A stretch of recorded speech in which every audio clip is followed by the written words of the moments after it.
Hello learners, welcome to cam tutor. Hope so आप सब healthy होंगे और सेफ होंगे घर पे। तो इसी के साथ मैं आपके लिए एक नई वीडियो लेके आया हूँ जिस चैप्टर की हम रिवाइज करेंगे। वो चैप्टर आपको थंबनेल में दिख गया होगा। कौन सा टॉपिक हमारा? Chemical kinetics. इसी के साथ हमने रिवीजन में हमने 4 चैप्टर कंप्लीट कर लिया है। थर्मोडायनेमिक्स, स्टैटिस्टिकल थर्मोडायनेमिक्स और इलेक्ट्रोकेमिस्ट्री और पोलैरोग्राफी। उन सब के 2 चैप्टर की क्वेश्चन सीरीज भी आ चुकी है। तो जिसने वीडियो को लाइक या सब्सक्राइब नहीं किया है वो लाइक और सब्सक्राइब कर ले। और जिनको इस चीज़ की ज़रूरत है, जो रिवाइज करना चाहते हैं, जिसको मतलब थ्योरी कंप्लीट कर ली उन्होंने और रिवीजन में उनको दिक्कत आ रही है, तो वो उनको आप शेयर कर दे वीडियो, उनका थोड़ा भला हो सके। तो इसी के साथ हम सीखते हैं, क्योंकि लर्नर है हम सब। पढ़ाने वाला भी लर्नर है, वो भी कुछ ना कुछ सीखता ही है, और पढ़ने वाले भी लर्नर्स हैं। तो इसी के साथ हम सीखते हैं। हमारा नया टॉपिक है केमिकल काइनेटिक्स। तो इसके अंदर हमने टॉपिक लिखे हुए हैं, जो जो टॉपिक हम इस वीडियो के अंदर कवर करेंगे केमिकल काइनेटिक्स के अंदर। ये स्पेशल किसके लिए? आईआईटी गेट और सीएसआईआर नेट के लिए है। बट इसके अंदर जो टॉपिक है, स्टार्टिंग के जो टॉपिक है, बिल्कुल मैं एडवांस तो लेके चलूंगा नेट तक, लेकिन जो स्टार्टिंग के टॉपिक है वो सभी के लिए कॉमन है। क्योंकि आईआईटी जैम के अंदर पूछा जाता है केमिकल काइनेटिक्स, वो मैं सारा कंप्लीट करवाऊंगा यहाँ पे। और एमएससी एंट्रेंस में भी जितने क्वेश्चन होंगे सारे के यहाँ पे कवर होंगे, सारे टॉपिक कवर होंगे। इसी के साथ आईआईटी जेई वाले बच्चे भी इसको देख सकते हैं, उनके लिए बेनिफिट होगा। तो इसी के साथ हम स्टार्ट करते हैं। आईआईटी सीएसआर नेट तक लेके जाऊंगा, जिसके अंदर हमारे टॉपिक कौन कौन से है। पहला टॉपिक हमारा rate law of mass action. Second है ऑर्डर ऑफ रिएक्शन। थर्ड क्या? Half life and rate of reaction. Order of reaction में क्या क्या पढ़ेंगे? जीरो ऑर्डर की, फर्स्ट ऑर्डर की, सेकंड ऑर्डर की और थर्ड ऑर्डर की। इनके सभी के हम फॉर्मूला पढ़ेंगे, फॉर्मूलाज पढ़ेंगे और क्या पढ़ेंगे? ग्राफ। फॉर्मूला और ग्राफ सभी कंप्लीट करेंगे जिन जिनसे क्वेश्चन आ सकते हैं। उसी के साथ हाफ लाइफ और रेट कांस्टेंट के अंदर रिलेशन क्या है, कैसे निकलता है, सब ये पढ़ेंगे। उसके बाद हम ऑर्डर को फाइंड करेंगे, रिएक्शन का ऑर्डर कैसे फाइंड करते हैं। Temperature dependence of rate of reaction, कि टेम्परेचर कैसे डिपेंड होता है, मतलब रेट ऑफ रिएक्शन को कैसे अफेक्ट करता है, वो पढ़ेंगे अरेंजियस इक्वेशन में, जिसके अंदर हम एक्टिवेशन एनर्जी का कंसेप्ट पढ़ेंगे सारा। कैटलिस्ट से क्या इफेक्ट पड़ता है इसके ऊपर सारा पढ़ेंगे। इसी के साथ फिर उसके बाद हम साल्ट इफेक्ट पढ़ेंगे, जिसके अंदर आयनिक स्ट्रेंथ का क्या इफेक्ट होता है हमारे रेट के ऊपर। उसके बाद हमारा टॉपिक होगा काइनेटिक्स ऑफ कॉम्प्लेक्स रिएक्शन, जिसके अंदर हमारी कॉम्प्लेक्स रिएक्शन होती है conjugative, parallel and reversible reaction. इन सब के फॉर्मूलाज पढ़ेंगे, क्या कैसे कैसे क्वेश्चन आ सकते हैं वो पढ़ेंगे।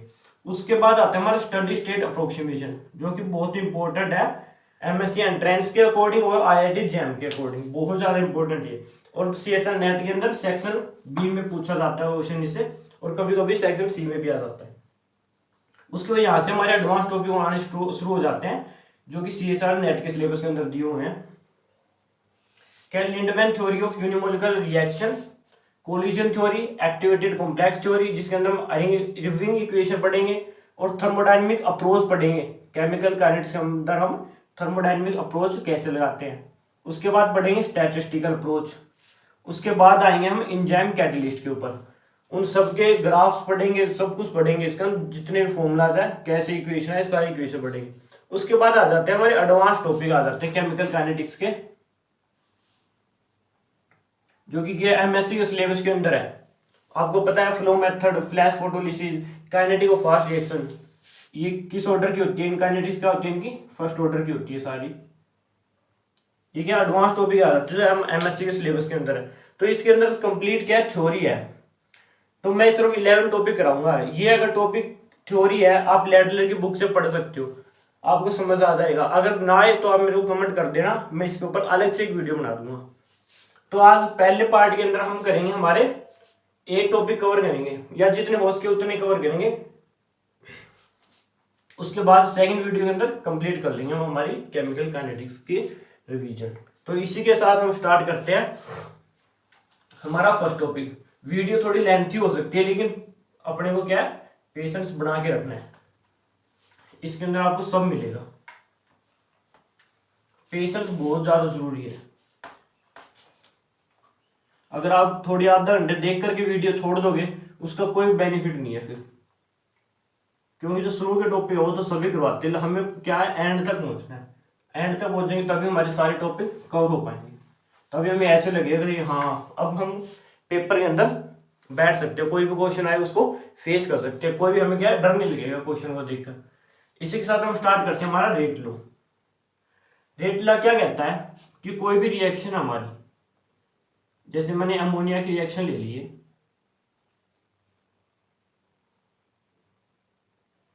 इसका अगर मेरे को रेट लिखना है तो रेट कैसे लिखूंगा मैं?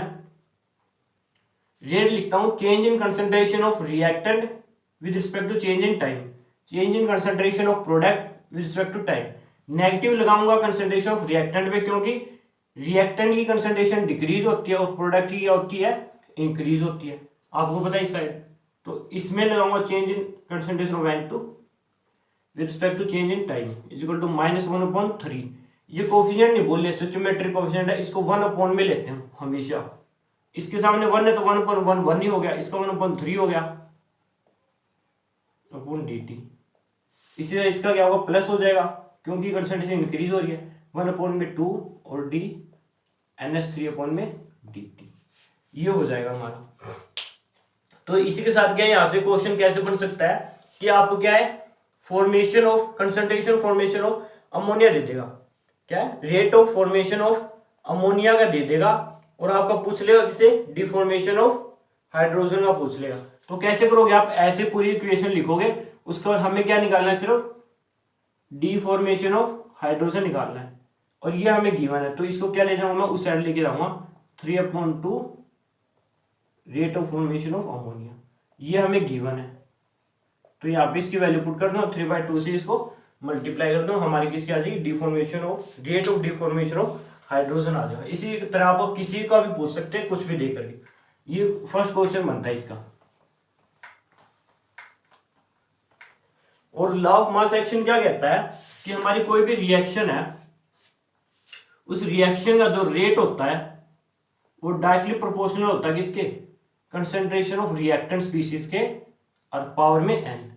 जो n होता है वो मेरा क्या होता है, ऑर्डर होता है, और डायरेक्टली प्रोपोर्शनल को हटाकर मैं क्या कर देता हूं, k लगा देता हूं, यहां पर मेरी कंसंट्रेशन आ जाएगी, और जो k होता है वो क्या होता है, मेरा रेट कांस्टेंट होता है, आप सबको पता है। तो इसी तरह अगर मैं कोई एक रिएक्शन लिखता हूं जिससे मेरा कोई प्रोडक्ट बनता है, तो इसका अगर मैं रेट लिखना चाहूं तो कैसे लिखूंगा, रेट के कंसंट्रेशन ऑफ रिएक्टेंट लिखना है, न कि प्रोडक्ट। रिएक्टेंट की कंसंट्रेशन ए, उसकी ऑर्डर क्या हो सकता है एक्स, हमें नहीं पता क्या ऑर्डर है, वो निकालना पड़ेगा, बी का ऑर्डर वाई। अब आपको ये पता है जो एक्स और वाई है मेरे ऑर्डर, एक्स और वाई क्या ऑर्डर है, ये हम डायरेक्टली नहीं निकाल सकते थ्योरेटिकली, ये क्या होते हैं एक्सपेरिमेंटली निकाले जा सकते हैं। एक्सपेरिमेंट लैब के अंदर पता करते हैं हम एक्सपेरिमेंट करके कि हमारा जो ए है वो किस ऑर्डर से जा रहा है, बी क्या है किस ऑर्डर से जा रहा है। तो एक्स वाई इसके ऑर्डर एक्सपेरिमेंटली निकालते हैं। और जो अगर ओवरऑल ऑर्डर लिखना चाहूँ इस रिएक्शन का मैं, ओवरऑल ऑर्डर, तो क्या हो जाएगा एक्स प्लस वाई हो जाएगा। तो क्या ऑर्डर का हमें कुछ भी कभी भी हम डायरेक्टली नहीं बता सकते, एक्सपेरिमेंटली बताएंगे। लेकिन जो ए और बी है ये क्या मेरी मोलिकुलैरिटी है, इसको मैं क्या थ्योरेटिकली बता सकता हूँ इसको। तो ये थ्योरेटिकली बता सकता हूँ लेकिन इसको एक्सपेरिमेंटली बता सकता हूँ। ये मेरे क्या है फ्रैक्शन के अंदर होता है, इसका क्या होता है होल नंबर में होता है। ये बेसिक चीजें है, ये चीजें तो आपको पता ही होगी, तो इस पर टाइम वेस्ट नहीं करेंगे हम उस पर जाएंगे जहां से हमारे क्वेश्चन आ सकते हैं। तो ये आपको रेट समझ में आएगा कैसे लिखेंगे, ये हमारा बेसिक पोर्शन था बिल्कुल। उसके बाद क्या है, आपको जिस ऑर्डर की रिएक्शन है, ऑर्डर की रिएक्शन या जीरो की भी हो सकती है, हमारी फर्स्ट की हो सकती है, सेकंड की हो सकती है, थर्ड की हो सकती है। अब उनकी यूनिट आपको याद रखनी है, क्या याद रखनी है यूनिट। जो यूनिट होती है के की रेट कांस्टेंट की, वो जीरो ऑर्डर के लिए क्या होती है और फर्स्ट के लिए क्या होती है और सेकंड ऑर्डर के लिए क्या होती है, ये आपको याद रखनी है। जीरो ऑर्डर के लिए क्या होती है मोल पर लीटर पर सेकंड, फर्स्ट के लिए पर सेकंड, सेकंड के लिए लीटर पर मोल पर सेकंड। ये क्या आपको याद होनी चाहिए, क्योंकि अगर क्वेश्चन के अंदर रेट कांस्टेंट गिवन होगा सिर्फ ओनली, अब उसमें क्या दे रखी होगी रेट कांस्टेंट की सिर्फ यूनिट दी मिलेगी आपको, उससे आपको ये पहचानना है कि क्वेश्चन के अंदर हमें कौन से ऑर्डर की रिएक्शन गिवन है। तो आपको अगर यूनिट पता होगी तो आप ऑर्डर निकाल सकते हो। तो इसका याद रखने का ट्रिक क्या है, जीरो ऑर्डर की कंसंट्रेशन की यूनिट क्या होती है हमारी, मोल पर लीटर होती है, मोल पर लीटर। तो मोल पर लीटर पर सेकंड लगाना है उसमें। फर्स्ट की आपको सबको पता, दुनिया को पता है फर्स्ट ऑर्डर की क्या होती है, पर सेकंड होती है। सेकंड का क्या है, इसका रिवर्स करना है, सिर्फ मोल पर लीटर का क्या कर देना है, लीटर पर मोल कर देना, और पर सेकंड तो आएगा। ये आपको याद रखना। अगर और हायर ऑर्डर की निकालनी हो तो एक जनरल फॉर्मूला होता है मोल पर लीटर का 1 - n पर सेकंड, ये जनरल फॉर्मूला होता है। अगर आपको याद ना रखे तो आप ये पुट कर सकते हो। n क्या है, मेरा ऑर्डर है 0 1 2, यहाँ पर पुट करोगे आपका क्या है, ये वैल्यू आ जाएगी। तो इसी तरह आपको इसकी यूनिट पता होनी चाहिए, इसे हम क्वेश्चन को पहचान पाएंगे कि किस टाइप का क्वेश्चन हमें गिवन है। तो ये हमारा फर्स्ट टॉपिक था, बिल्कुल बेसिक। इसी के साथ हम चलते हैं हमारे नेक्स्ट टॉपिक के ऊपर। जीरो फर्स्ट और सेकंड ऑर्डर की रिएक्शन को बताने के लिए उससे पहले मैं आपको सिर्फ क्या बता देता हूं, हाफ लाइफ बता देता हूं, और क्या बता देता हूं, एक जनरल एक्सप्रेशन होता है किसका, रेट ऑफ रिएक्शन की। रेट ऑफ रिएक्शन एक जनरल एक्सप्रेशन बता दूंगा। वैसे आपको एक्सप्रेशन तो सभी के याद होने चाहिए उंगलियों के ऊपर, तभी आप क्वेश्चन को बहुत जल्दी अटेम्प्ट कर पाएंगे, क्योंकि पेपर के अंदर बहुत कम टाइम मिलता है। लेकिन एक जनरल एक्सप्रेशन बता दूंगा, अगर कोई बच्चा उसको याद करके भी वो निकाल सकता है। तो हाफ लाइफ का जनरल एक्सप्रेशन क्या होता है, एक तो हाफ लाइफ का 2 की पावर n - 1 के n-1 और इनिशियल कंसंट्रेशन होती है ये नोट, इसके पावर n-1। ये मेरी क्या है, जनरल एक्सप्रेशन है हाफ लाइफ का। और जो हाफ लाइफ का ये फॉर्मूला क्या होता है, ये इनवर्सली प्रोपोर्शनल होता है किसके, इनिशियल कंसंट्रेशन के, ये नोट n-1 होता है, इस वैल्यू के इनवर्सली प्रोपोर्शनल होता है। तो इसी के साथ हमने ये पूछा था कि हाफ लाइफ और रेट कांस्टेंट के अंदर रिलेशन क्या होता है। ये क्या अपना टॉपिक था। तो क्या रिलेशन होता है, यहां से क्या दिख रहा है, इनवर्सली प्रोपोर्शनल होता है। अगर किसी भी रिएक्शन का रेट कांस्टेंट फास्ट है, मतलब रेट ऑफ रिएक्शन क्या ज्यादा है, तो उसका हाफ लाइफ क्या हो जाएगा, कम हो जाएगा। तो ये इनवर्सली प्रोपोर्शनल इनका दोनों का रिलेशनशिप है। जो चीज मैं बता रहा हूँ, एक से एक, छोटी से छोटी और बड़ी से बड़ी, सारी चीजों पे क्वेश्चन आए हुए हैं। अगर छोटी चीज है तो 1 या 2 नंबर में क्वेश्चन आए हुए हैं, और जो अगर बड़ा टॉपिक है, बड़ी बात है, उसमें क्या 4 नंबर में क्वेश्चन आए हुए। तो हर एक पॉइंट के ऊपर क्वेश्चन आए हुए, और हर एक पॉइंट बहुत ज्यादा जरूरी है हमारे numerical of point of view से, क्योंकि ये छोटी छोटी चीजें ही है जो हमें आगे बढ़ने में हेल्प करेगी। तो इसी के साथ हमारी कोई रिएक्शन है, ए से बी जा रही है, अगर उसका मैं जनरल एक्सप्रेशन लिखना चाहूँ तो वो क्या होता है मेरा, ए नोट की n-1 इज इक्वल टू ए की पावर n-1 माइनस में n-1 kt, ये होता है। n क्या है मेरा, मैंने बताया था ऑर्डर है 0 1 2, अगर पुट कर दोगे आपका जनरल एक्सप्रेशन आ जाएगा बिल्कुल। अगर कोई रिएक्शन दे रखा है जिसका स्टोइचोमेट्रिक कोफिशिएंट गिवन है, ये एक एडवांस तो चीज हो जाती है हमारे लिए, जो बच्चे भूल जाते हैं। क्या कोफिशिएंट दे, इसका 1 दे रखा है इसलिए ये है। अगर स्टोइचोमेट्रिक कोफिशिएंट दे रखा है तो बाकी सब सेम होगा, सिर्फ क्या एक m1 से मल्टीप्लाई हो जाएगा जो स्टोइचोमेट्रिक कोफिशिएंट है। तो स्टोइचोमेट्रिक कोफिशिएंट को सिर्फ किससे मल्टीप्लाई करना है, k से मल्टीप्लाई करना है, k या t, kt से मल्टीप्लाई करना है। k से मल्टीप्लाई कर देंगे डायरेक्ट, अगर जनरल एक्सप्रेशन गिवन है हमारे पास, उसको क्या है kt से मल्टीप्लाई करना है। अगर हमें डायरेक्ट इनकी वैल्यू पता है, सिर्फ अगर ये दे रखा है तो जहां भी k या t गिवन होता है ना, उसको सिर्फ m1 से क्या मल्टीप्लाई कर देना है स्टोइचोमेट्रिक कोफिशिएंट से। तो ये हमारा जनरल एक्सप्रेशन है। तो ये हो चुका हमारा।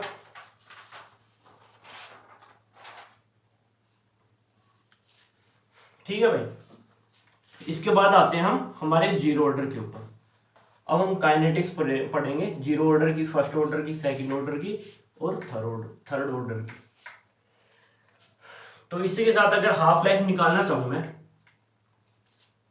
जीरो ऑर्डर के लिए n इक्वल टू 0 के लिए, तो मेरी हाफ लाइफ क्या आ जाएगी, यहाँ पर क्या पुट करूंगा 0, 2 की पावर -1, 1/2, 1/2 में -1 गया, -1/2 ये आ गया ऊपर से। तो नीचे के n की जगह 0 पुट करूंगा, क्या आ जाएगा -1, a नोट क्या आ जाएगा 0 पुट करूंगा -1। तो इसको सोल्व करूंगा तो क्या आ गया मेरा a नोट अपॉन में 2, हाफ लाइफ किसके इक्वल होगा, इसके। तो इसी तरह आप 0, 1, 2 सब पुट करके हाफ लाइफ का रिलेशन निकाल सकते हो। तो जनरल इसीलिए बताया कि अगर वो भूल जाओ तो आपको ये चीज याद रहनी चाहिए। तो इसी के साथ हम स्टार्ट करते हैं जीरो ऑर्डर रिएक्शन। तो जीरो ऑर्डर रिएक्शन के अंदर जनरल एक्सप्रेशन क्या होता है हमारा, रेट कांस्टेंट का k इक्वल टू 1 में t a नोट माइनस ए, ये होता है, याद है सबको। इनिशियल कंसंट्रेशन a क्या होती है, बची हुई कंसंट्रेशन होती है। मैं आपको पहले बता देता हूँ, जैसे a से मैं b जाऊंगा, इसकी इनिशियल कंसंट्रेशन a नोट है, इसकी क्या 0 है, किसके ऊपर, जब स्टार्ट ही नहीं हुई रिएक्शन, 0 टाइम के ऊपर। जब रिएक्शन स्टार्ट होगी t equal to T dash के ऊपर, उस टाइम इसकी जो कंसंट्रेशन है वो a नोट में से x क्या होगी, माइनस होगी, किसमें चली गई, प्रोडक्ट के अंदर कन्वर्ट हो गई। तो इसको मैं क्या लिखता हूँ, a लिख देता हूँ। a का मीनिंग क्या है, रिमेनिंग कंसंट्रेशन, ये नहीं भूलना बिल्कुल, ये एक लाइन नहीं भूलनी। ए क्या होता है, मेरी बची हुई कंसंट्रेशन होती है, जो बच गई पीछे, जो पीछे बच गई वो कंसंट्रेशन, ये नहीं भूलना बस।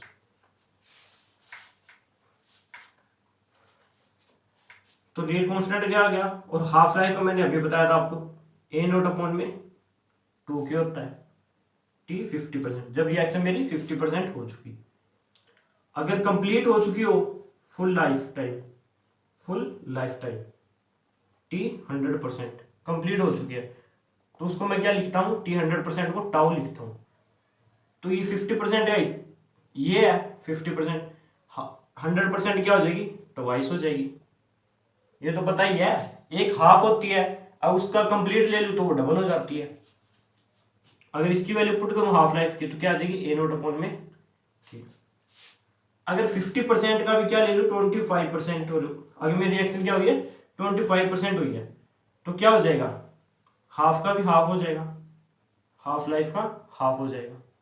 अगर यहाँ पुट करूंगा तो ए नोट अपॉन में 4 की। अगर 75% हुई है मेरी रिएक्शन, 75 का मीनिंग क्या है, 100% का मीनिंग क्या है, हाफ लाइफ से डबल। 25% का मीनिंग है हाफ लाइफ की हाफ, 75% का मीनिंग क्या है, हाफ लाइफ की 1.5 गुना। ये तो आपको पता ही है, 1.5 टाइम होती है, बस हाफ लाइफ की वैल्यू ये पुट भी कर सकते हो। तो ये हमारे क्या है, जीरो ऑर्डर के फॉर्मूला जो आपको पता होने चाहिए। उसके बाद जो ग्राफ है वो आपको पता होने चाहिए। इसका क्या मैं ग्राफ लेके आऊंगा, अगर इसको मैं क्या करूं, के टी इक्वल टू में ए नोट माइनस ए, इसको इस साइड लेके आऊंगा, ए इक्वल टू में A naught minus K T, Y M X plus C. ये तो आपको पता है लीनियर, मतलब लीनियर लाइन की इक्वेशन होती है, लीनियर इक्वेशन होती है। तो वाई क्या मेरा ए, एक्स क्या मेरा टाइम, एम क्या स्लोप, माइनस क्या है, इसका मीनिंग स्लोप क्या है, गिरेगा, माइनस के। सी क्या होता है मेरा, इंटरसेप्ट होता है, क्या होता है इंटरसेप्ट, ये वाली। तो क्या है, ए नोट है ये। अगर जनरल भी समझे हमें, जब हमारा टाइम क्या होता है, जीरो होता है, उस टाइम सिर्फ किसकी कंसंट्रेशन होती है, इनिशियल कंसंट्रेशन होती है सिर्फ किसकी, ए नोट की होती है, सिर्फ 0 से ए नोट। तो वही है, जैसे टाइम बढ़ेगा बची हुई कंसंट्रेशन क्या है, कम होती जाएगी, माइनस के स्लोप है, ये आपको पता होना चाहिए। अगर ये मेरा क्या है, रिएक्टेंट है। अगर मैं प्रोडक्ट के रिस्पेक्ट में बढ़ाऊंगा टाइम का, तो मेरा क्या है, कंसंट्रेशन बढ़ जाएगी, क्योंकि जीरो टाइम के ऊपर क्या है, कंसंट्रेट, जीरो टाइम पे क्या है, प्रोडक्ट की कंसंट्रेशन क्या है, 0 है। जैसे जैसे टाइम बढ़ेगा वैसे वैसे कंसंट्रेशन इंक्रीज होती जाएगी, इसका स्लोप क्या आ जाएगा, क्या आ जाएगा। और मैंने अभी बताया था कि जो रेट होता है मेरा, वो क्या होता है, कंसंट्रेशन का ऑर्डर होता है, लेकिन ऑर्डर क्या है मेरा 0 है, तो क्या हो जाएगी, पावर 0 हो जाएगी, किसी की पावर 0 1, तो रेट क्या हो जाएगा मेरा के। इसका मीनिंग क्या है कि जीरो ऑर्डर की रिएक्शन इंडिपेंडेंट होती है कंसंट्रेशन से। तो जो रेट है और कंसंट्रेशन में रिस्पेक्ट में ग्राफ बनाऊंगा तो क्या हो जाएगा मेरा, कांस्टेंट हो जाएगा, क्योंकि कंसंट्रेशन में डिपेंड नहीं है, कितने भी बढ़ा लूँ कितने भी कम कर लूँ, रेट क्या रहेगा, कांस्टेंट। और टाइम के रिस्पेक्टिव बनाऊंगा तो भी रेट क्या रहेगा, कांस्टेंट। ये चीजें जो आपको जीरो ऑर्डर के अंदर पता होनी चाहिए। तो इससे बाहर कुछ है भी नहीं जीरो ऑर्डर में। तो इसी के साथ हम स्टार्ट करते हैं। हमारा नेक्स्ट क्या है, फर्स्ट ऑर्डर की रिएक्शन। उसके अंदर भी क्या होता है हमारा, यही सब कुछ है।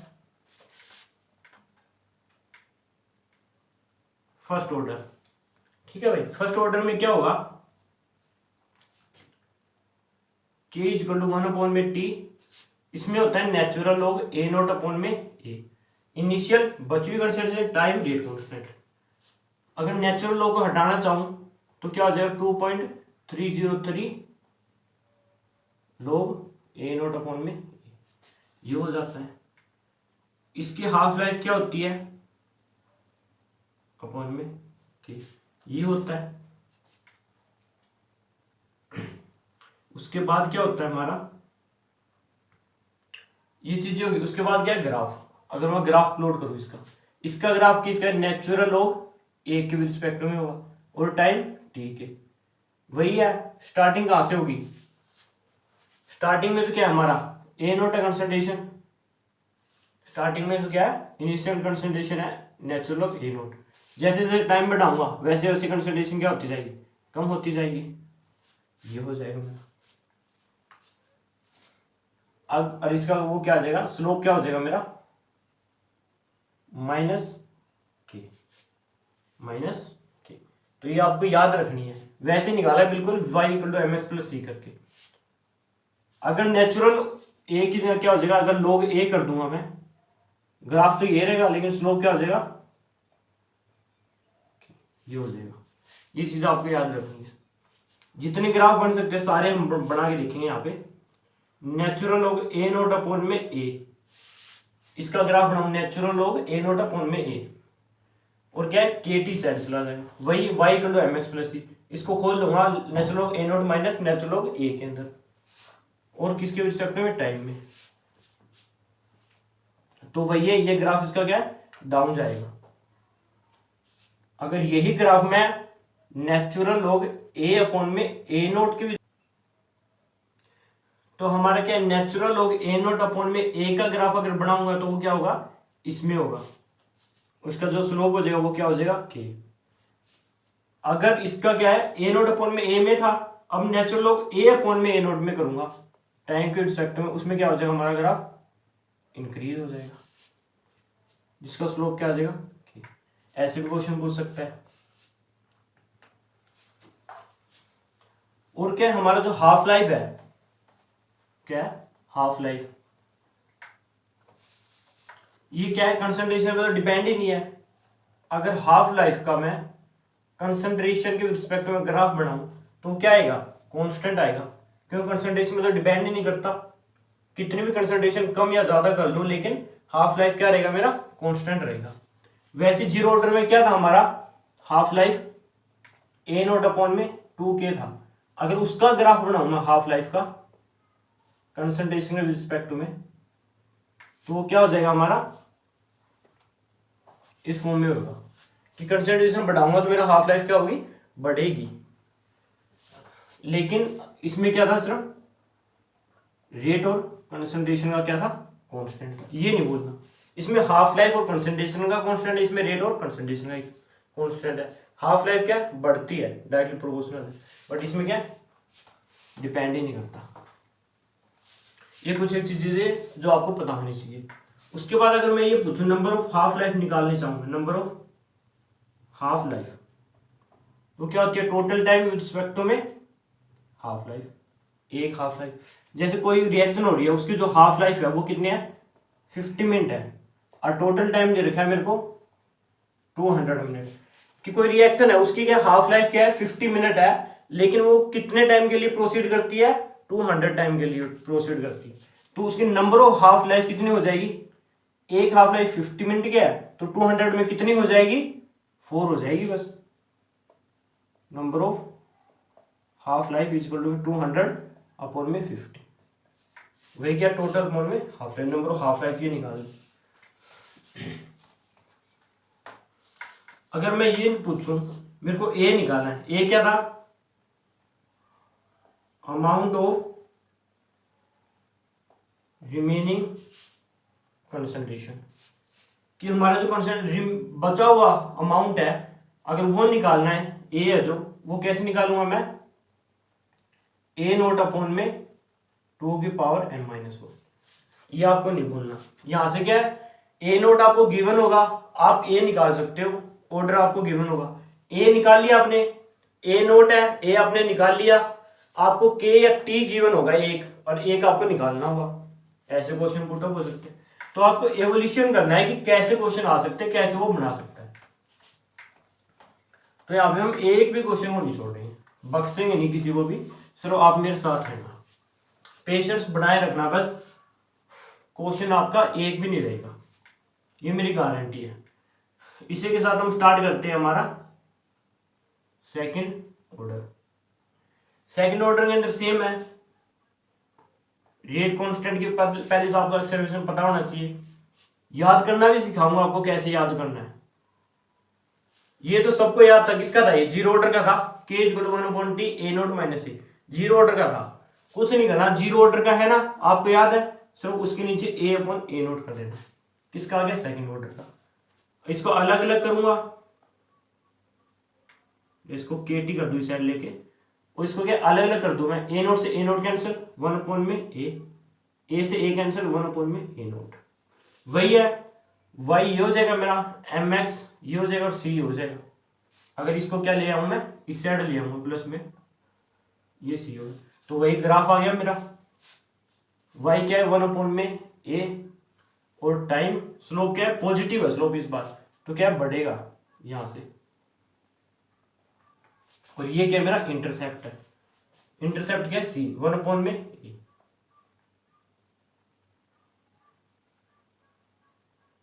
ए नोट है, ये आपका ग्राफ आ गया। तो ये एक्सप्रेशन नहीं भूलना बिल्कुल। वैसे ही हाफ लाइफ का है, जनरल एक्सप्रेशन पता है, एन की वैल्यू 2 पुट करनी है, एन की वैल्यू 2 क्या आ जाएगा, 1 अपॉन में के ए नोट। ये आ गया आपका, ये आपको याद रखना है, ये ग्राफ याद रखना है।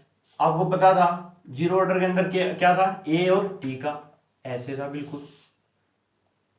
ये किसमें, एन इक्वल टू 0 में, एन इक्वल टू 1 में क्या था, 1 अपॉन में नहीं, नेचुरल लॉग ए अपॉन में टी, ये ग्राफ था। बट इसमें क्या इंक्रीज हो रहा है, ये याद रखना है, ए टी नेचुरल लॉग ए और टी, और 1 अपॉन ए और टी, इनके रिस्पेक्ट में ग्राफ है। अगर पूछ ले इसमें से कोई भी ऑप्शन दे दे, ये पूछ ले कौन से ऑर्डर की, जैसे ये दे देगा आपको, ये सो आ रहे ऑप्शन दे देगा कि जीरो ऑर्डर का कौन सा ग्राफ है, तो आपको पता होना चाहिए। ऐसे ऐसे क्वेश्चन पूछे गए हैं, इसलिए पुटअप कर रहा हूं मैं। तो इसी के साथ हमारी कंप्लीट होती है। आईआईटी जैम या एमएससी का कोई भी एंट्रेंस है, या फिर आईआईटी जे बच्चे हैं, उनका सेकंड ऑर्डर तक ही आता है, लेकिन जैम आए उसको नेट और गेट वालों को थर्ड ऑर्डर का भी पता होना चाहिए। सिंपल सा है कि 1 अपॉन में T A minus B natural log B A minus X A B minus X, ये जनरल सा एक्सप्रेशन है। अगर पूछ भी ले दो, बहुत कम ही पूछता है, थर्ड ऑर्डर पूछता नहीं है इतना, बट आपको पता होना चाहिए। तो आपको मैं कंबाइन करके बता देता हूं, इंटरलिंक करके, इनमें क्या क्या डिफरेंस है जीरो ऑर्डर में, फर्स्ट ऑर्डर में और सेकंड ऑर्डर में। अब दिमाग खोल के बैठ जाओ, एक बहुत ज्यादा इंपॉर्टेंट बात बताने वाला हूं मैं। क्या है, दिमाग खोल के बैठ जाओ, एक बार में समझ जाना, बिल्कुल एक बार में।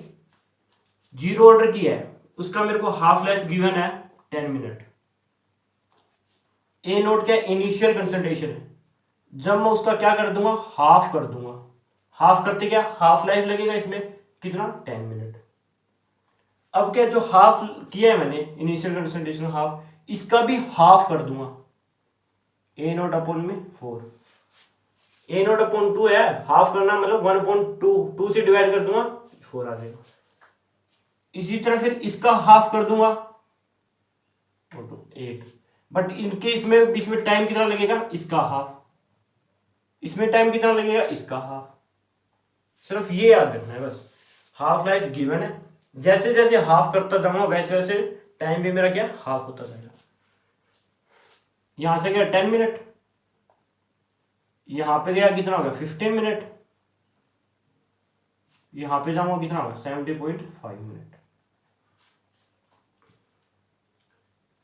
इनिशियल कंडीशन वही सेम, हाफ हो गया, इसका भी हाफ हो गया कंसंट्रेशन, इसकी कंसंट्रेशन भी हाफ हो गई। अगर मेरे को हाफ लाइफ गिवन है 10 मिनट, तो इसमें क्या रहता है, मैंने बताया था कंसंट्रेशन पे डिपेंड ही नहीं करता, तो क्या हाफ लाइफ सेम रहेगा 10। यहाँ पे 10 मिनट लगे यहाँ से यहाँ से जाने में, यहाँ जाने में कितनी लगी 10 और 10 20, और यहाँ पर कितनी लगी 30। अगर आपको ये दे दूं कि मेरी 30 मिनट के अंदर मेरी रिएक्शन यहाँ से यहाँ पहुंचती है, तो हाफ लाइफ बताओ कितना होगा। तो अभी बता के आया था मैं नंबर ऑफ हाफ लाइफ कितने होंगे, क्या कर दूंगा, टोटल लाइफ 30 था, एक हाफ लाइफ कितनी है 10 है, डिवाइड कर दूंगा कितना हो गया 3, तो हाफ लाइफ कितनी है 1 2 और 3 हाफ लाइफ रहेगी। ऐसे क्या है, घुमा फिरा के क्वेश्चन को पूछ सकता है।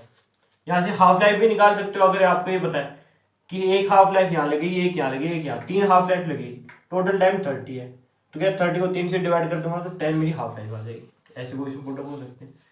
सेकंड ऑर्डर में क्या होगा, सेम इनिशियल कंसंट्रेशन है, इसका हाफ कर दूं, फिर इस कंसंट्रेशन का भी मैं हाफ कर दूं, फिर इस कंसंट्रेशन का मैं हाफ कर दूं। यहाँ पे मेरा हाफ लाइफ क्या है 10 मिनट है, तो जब इस कंसंट्रेशन का हाफ करूंगा तो जो हाफ लाइफ है मेरा, जो टाइम है उसका क्या हो जाएगा डबल, फिर इसका हाफ करूंगा तो टाइम क्या हो जाएगा डबल, मल्टीप्लाई हो 2 से। अगर जब मैं इसका भी हाफ करूंगा A0 8, तो इसका भी आ जाएगा डबल। तो याद रखना, जैसे इसमें कंसंट्रेशन हाफ करता जाऊंगा तो टाइम मेरा क्या हाफ होता जाएगा, इसमें टाइम कांस्टेंट रहेगा, इसमें टाइम क्या है डबल होता जाएगा। सो ये चीज आपको याद रखनी है, बस ये कंपैरिजन था तो आपको पता होना चाहिए।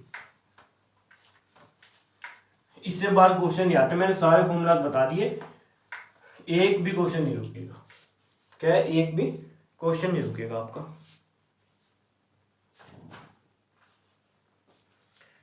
तो इसी के साथ हमारा नेक्स्ट टॉपिक क्या है, नेक्स्ट टॉपिक मैंने बताया था क्या, फाइंड ऑफ ऑर्डर। ऑर्डर को कैसे फाइंड करेंगे, एन की वैल्यू कैसे फाइंड करेंगे, अगर हमें क्या डाटा गिवन है तो एन की वैल्यू कैसे फाइंड करते हैं। तो मैंने बताया जो हमारा हाफ लाइफ होता है वो डायरेक्टली प्रोपोर्शनल होता है इनिशियल कंसंट्रेशन के n-1, ये होता है। तो क्या होता है, एक तो हाफ लाइफ ये गिवन होगी, एक हाफ लाइफ डैश है, कोई भी हाफ लाइफ है directly proportional to A0 dash n-1। क्या है कि ए की रिएक्शन है मेरी, ए से बी जा रही है कोई रिएक्शन, उसकी एक बार तो उसका हाफ लाइफ जो है उसकी कंसंट्रेशन A0 है और हाफ लाइफ मेरा T1/T है 1/2 है ये है, और एक बार क्या है हमारा हाफ लाइफ इनिशियल कंसंट्रेशन है A0 डैश और हाफ लाइफ क्या है T1/2 डैश। अगर इसी रिएक्शन सेम रिएक्शन है, सिर्फ क्या किया है इनिशियल कंसंट्रेशन को क्या किया है सिर्फ चेंज किया है और क्या किया हाफ लाइफ चेंज हो गया, तो उसका ऑर्डर बताना है। तो वही इसको क्या कर दूं मैं डिवाइड कर दूं, इसको डिवाइड करूंगा तो क्या हो जाएगा ये ऊपर चला जाएगा A0 डैश अपॉन में A की पावर n-1, दोनों साइड इंटीग्रेशन कर दूं,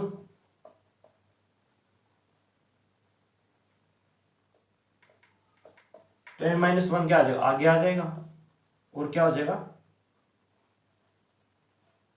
A0 डैश अपॉन में A0, ये आ गया। यहां से आप n की वैल्यू निकाल लोगे, ये नेचुरल लॉग क्या आ जाएगा इसके नीचे चला जाएगा, -1 प्लस में हो जाएगा, n की वैल्यू आ जाएगी। तो यहां से आप n फाइंड आउट कर सकते हो। एक तो ऐसे कर सकते हैं हम हाफ लाइफ से और इनिशियल कंसंट्रेशन से, किससे half life and initial concentration, एक तो इसे निकाल सकते हैं इनकी value.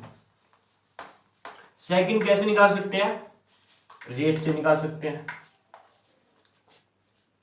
Rate R1 directly proportional to है किसके कंसंट्रेशन C1 है उसके पावर क्या n, मतलब n क्या मेरा ऑर्डर है। इसी तरह क्या रेट क्या हो गया मेरा R2 हो गया, कंसंट्रेशन C2 हो गया और उसका रेट क्या ऑर्डर क्या n है। तो इसका अगर मेरे को निकालना है तो क्या कर दूंगा इसको डिवाइड कर दूंगा R1 में R2 C1/C2 की पावर n। वही नेचुरल लॉग लगा दूं, R1/R2 बोथ साइड, n क्या आ जाएगा, आगे आ जाएगा C1/C2, n की वैल्यू क्या आ जाएगी, natural log R1/R2 natural log C1/C2, ऐसे निकाल सकते हैं। दो क्या है, कंसंट्रेशन गिवन है, उसके ऊपर मेरे को रेट दे रखा है, तो n की वैल्यू निकाल सकता हूँ। तो दो तरह से हमने रेट निकाल लिया, rate and concentration, half life and concentration, उसे हमने ऑर्डर निकाल लिया। ऐसे आपको इसका ऑर्डर पता होना चाहिए। उसके बाद नेक्स्ट टॉपिक हमारा क्या आता है, टेम्परेचर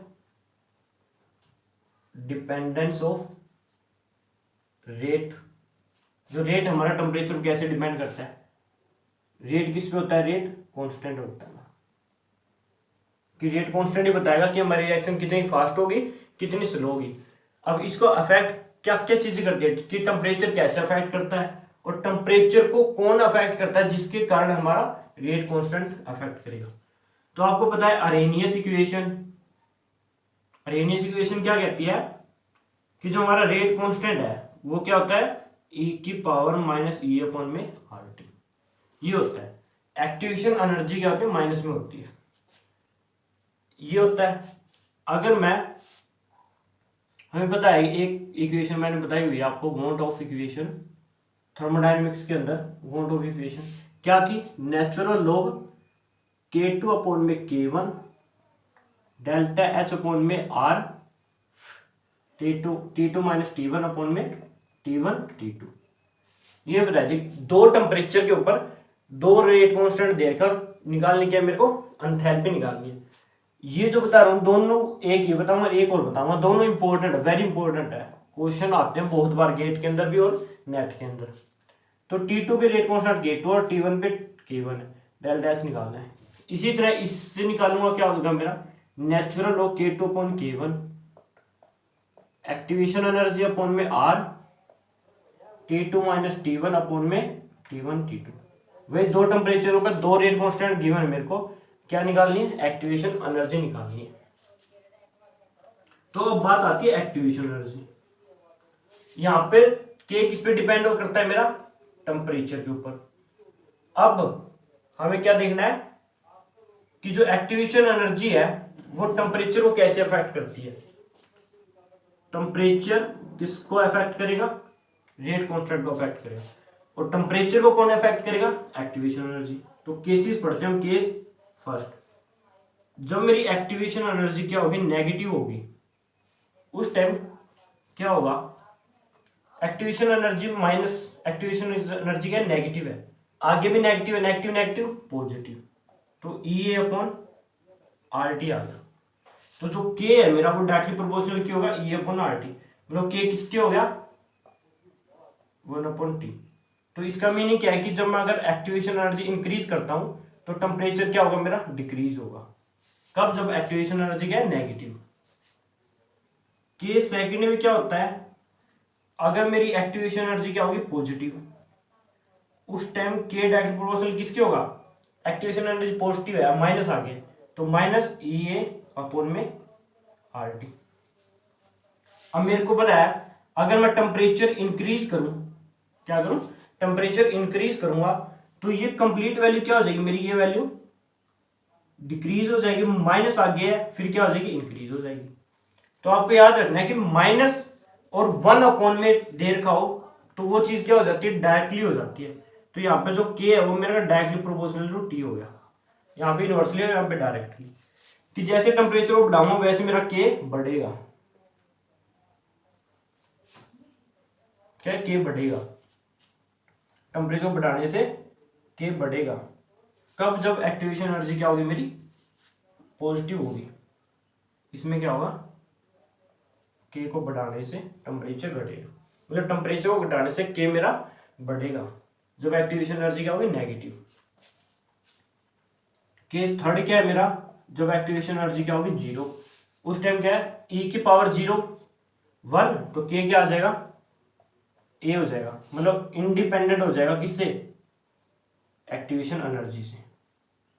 तो क्वेश्चन क्या आया हुआ है कि मेरा जो टेम्परेचर है, जो क्या है टेम्परेचर है इंडिपेंडेंट ऑफ के से इंडिपेंडेंट कब होगा, जो मेरी एक्टिवेशन एनर्जी क्या होगी, 0। ये क्वेश्चन आया हुआ है कि किस केस के अंदर जो मेरा के है वो डिपेंड ही नहीं करता टेम्परेचर पे, जब एक्टिवेशन एनर्जी 0 है। जब एक्टिवेशन एनर्जी नेगेटिव है उस टाइम ये कांस्टेंट इनवर्सली प्रोपोर्शनल है, टेम्परेचर को कम करने से के मेरा बढ़ेगा। बट यहां पे क्या है, डायरेक्टली प्रोपोर्शनल है, टेम्परेचर को बढ़ाने से के बढ़ेगा। तो अब क्या हुआ, आपको सिर्फ इस तरह याद रखनी है चीजें कि एक्टिवेशन एनर्जी किसको अफेक्ट करती है, टेम्परेचर को, और टेम्परेचर किसको अफेक्ट करता है, रेट कांस्टेंट को, रेट कांस्टेंट को।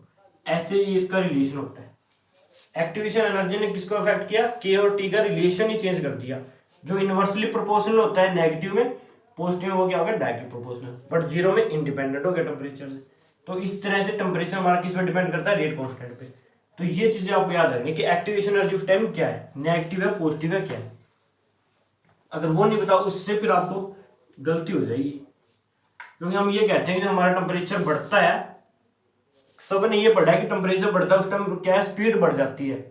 क्या हो जाती है, स्पीड बढ़ जाती है, रेट कांस्टेंट बढ़ जाता है, रिएक्शन का रेट इंक्रीज हो जाता है टेम्परेचर को बढ़ाने से। बट ऐसा नहीं होता, डिपेंड सब किस पे करता है, एक्टिवेशन एनर्जी। ये क्या है, सबका माँ बापू है, माँ बाप है, यही डिसाइड करेगा कि बच्चे क्या करेंगे। ये क्या है, सही लिख देता हूँ यार, माँ बाप है सबका। एक्टिवेशन एनर्जी क्या है, माँ बाप है सबका, यही डिसाइड करेगा कि टेम्परेचर को बढ़ाने से ये बढ़ेगा या घटेगा, क्या है, बढ़ेगा या फिर घटेगा, ये बता रहे। क्योंकि माँ बाप ही बताएंगे बच्चे कहाँ जाएंगे जब छोटे हैं। बड़े होने के बाद तो फिर पता ही है सबको।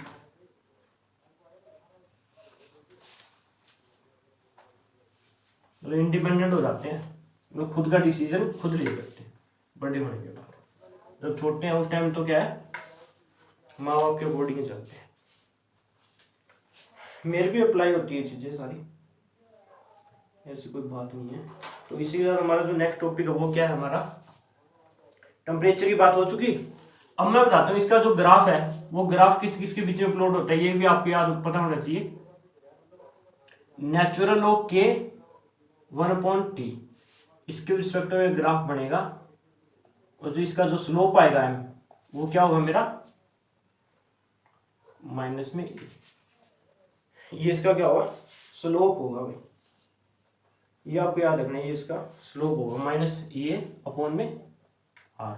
उसी इक्वेशन से निकाल के लेगा, लेकिन आपको ये डायरेक्ट पता होना चाहिए। अगर मैं यही ग्राफ लॉग के और 1/t के रिस्पेक्ट में बना दूं तो जो स्लोप है वो क्या हो जाएगा, सिर्फ 2.303 से मल्टीप्लाई है। ये वैल्यू आपको पता होनी चाहिए। अब मैं ये बताता हूँ कि जो एक्टिवेशन एनर्जी है उसको भी अफेक्ट करते हैं, क्या एक्टिवेशन एनर्जी को भी अफेक्ट करते हैं। जो हमारी एक्टिवेशन एनर्जी है, जो हमारी क्या है, मतलब केमिस्ट्री लैंग्वेज में रेट कांस्टेंट का क्या है, माँ बाप है, जो उसको भी अफेक्ट करते हैं। कौन, कैटेलिस्ट। कौन अफेक्ट करते हैं, कैटेलिस्ट। कैसे, जैसे मेरी ये रिएक्शन है, यहां पे मेरे रिएक्टेंट है, एक तो वो इस पाथ से जाते हैं और एक वो इस पाथ से जा रहे हैं। क्या, एक तो इस पाथ से जा रहे हो, एक इस पाथ से जा रहे। क्यों भाई, ऐसा क्या हो गया, यहां पे तो इसको एक्टिवेशन एनर्जी ये चाहिए थी और यहां पे इसको एक्टिवेशन ये डैश ही, मतलब ये एक्टिवेशन एनर्जी ज्यादा चाहिए। क्यों भाई, क्यों, क्योंकि इस कंडीशन में मैंने क्या कर दिया, कैटेलिस्ट डाल दिया, विद कैटेलिस्ट, मतलब प्रेजेंस ऑफ कैटेलिस्ट की प्रेजेंस में रिएक्शन किस पास से जाएगी, इस पास से। एक्टिवेशन एनर्जी क्या आ जाएगी, कम, और ये क्या आ जाएगा, विदाउट कैटेलिस्ट, विदाउट कैटेलिस्ट। तो इसका मतलब कैटेलिस्ट किसको अफेक्ट करता है, एक्टिवेशन एनर्जी को। कि कैटेलिस्ट क्या कर देता है, कैटलिस्ट का डायरेक्ट रिलेशन नहीं होता कि रेट को बढ़ा देता है, स्पीड बढ़ा देता है रिएक्शन की, ऐसे नहीं होता। कैटलिस्ट क्या करता है, एक्टिवेशन एनर्जी को कम कर देता है, एक्टिवेशन एनर्जी को कम कर देता है। तो कम करते ही क्या हो जाता है, रेट पे इफेक्ट पड़ता है हमारा डायरेक्ट। किसमें इफेक्ट पड़ता है, रेट के ऊपर। तो कंप्लीट कंक्लूजन यहां से क्या निकल के आया मेरा, कंप्लीट कंक्लूजन लिख देता हूं आपको।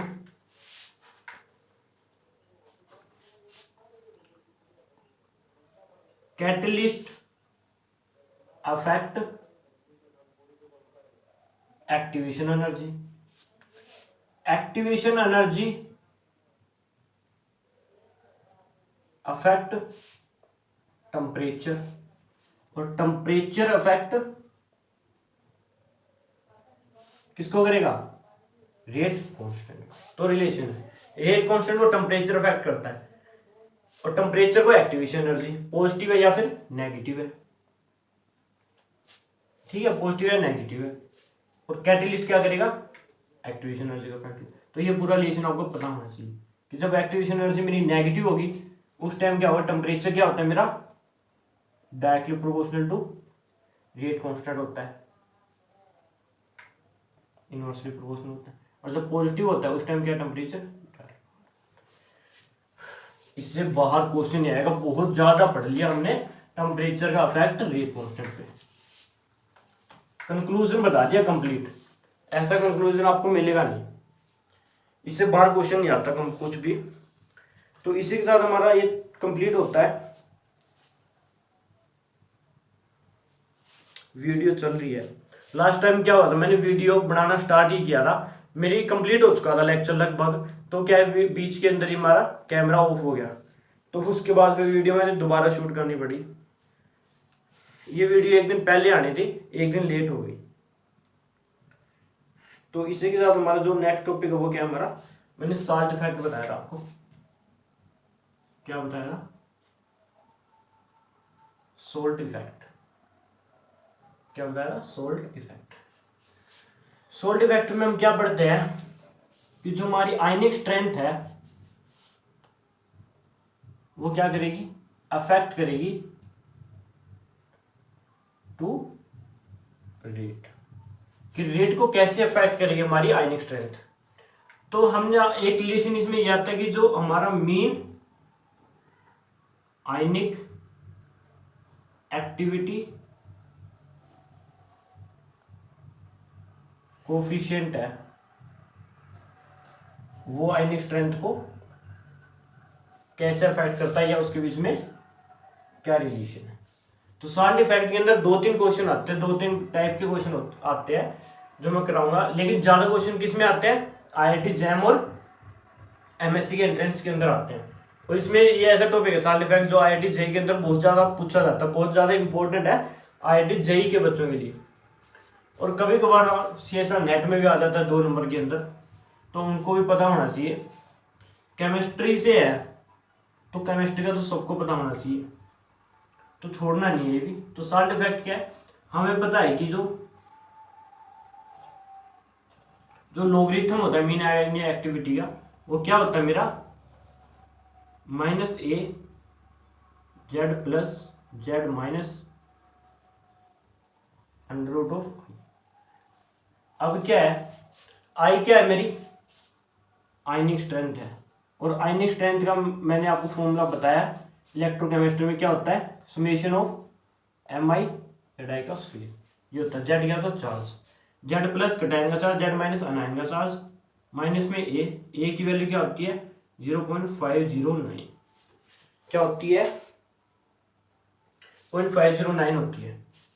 तो ये एक्टिविटी मेन आयनिक एक्टिविटी के साथ इसका रिलेशन है। अगर इसका रिलेशन मैं किसके लेके आऊं, रेट कांस्टेंट के साथ, क्या होता है मेरा K अपॉन में K0 इज इक्वल टू में 2a z plus z minus और √i, ये आता है। तो ये 2 है आयनिक एक्टिविटी के साथ, ये नहीं बोला यहाँ पे मॉडुलस है, चाहे नेगेटिव हो चाहे पॉजिटिव हो, उसका होना क्या है पॉजिटिव ही निकलना है यहाँ से, और आगे इसमें नेगेटिव लगा हुआ है। ये 5.509 वैल्यू इसकी एक ही होती है। आयनिक स्ट्रेंथ निकालनी होती है मीन आयनिक एक्टिविटी कोफिशिएंट वहां से हम निकाल सकते हैं। तो ये फॉर्मूला आता है। उसके बाद फॉर्मूला आता है ये, इस फॉर्मूला के ऊपर न्यूमेरिकल भी आते हैं और क्या है, एक ग्राफ भी पूछा जाता है। ये ग्राफ है किसके रिस्पेक्ट में, नेचुरल लॉग के अपॉन में के नॉट, और किसके रिस्पेक्ट में अंडर रूट आई। ये ग्राफ है, ये पीएसपी की बुक है जो हमारी, उसके अंदर दिया हुआ है ग्राफ।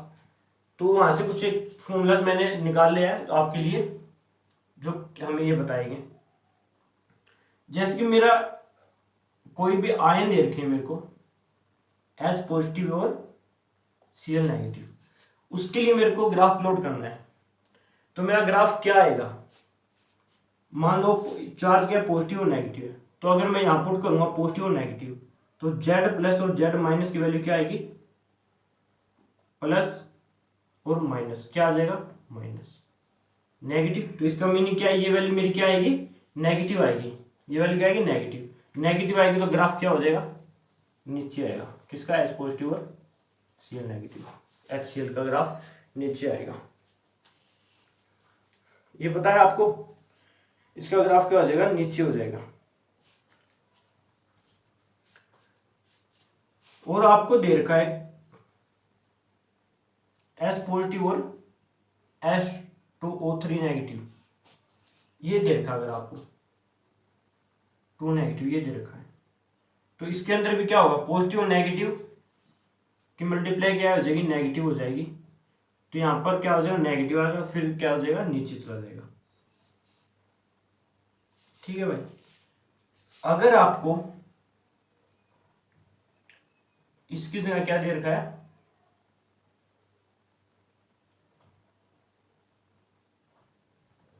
एस पॉजिटिव दे रखा है एंड सोडियम आयन दे रखा है, ये है मेरे पास। अब इसका ग्राफ अगर मेरे को प्लॉट करना है तो कैसे प्लॉट करूंगा मैं, Z प्लस और Z माइनस। Z माइनस तो क्या है ही नहीं, अनायन तो सिर्फ क्या कटायन कटायन है, ये तो है नहीं, कटायन कटायन है, तो +1 और +1, तो पॉजिटिव और पॉजिटिव क्या आ जाएगा, पॉजिटिव आ जाएगा। तो इसकी जो वैल्यू है वो क्या आ जाएगी मेरी, पॉजिटिव आ जाएगी। इसकी पॉजिटिव आ जाएगी तो ये ग्राफ क्या है, ऊपर चला जाएगा।